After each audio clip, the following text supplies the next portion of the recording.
Bene. Stiamo cercando di andare tra virgolette di fretta perché comunque vorremmo suonarvi tutti i brani della scaletta sperando che il tempo ci assista.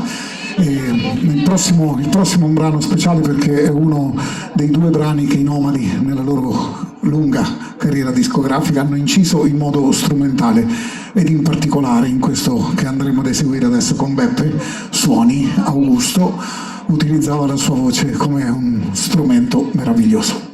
Suoni.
Sergio Reggiani, Beppe Carletti.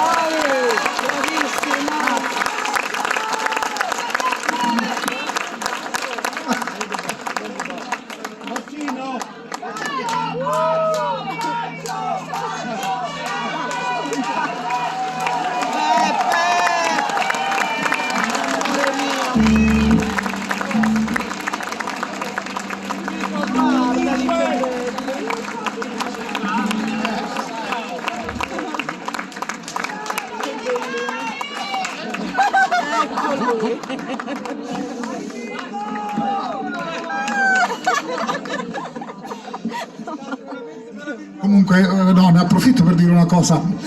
Avete visto quel laser verde che spara addosso? Allora, quello volevo spiegarlo a chi lo utilizza impropriamente. È un puntastelle, quello serve in maniera romantica, magari con la propria ragazza, per mirare le stelle e tracciare le varie costellazioni.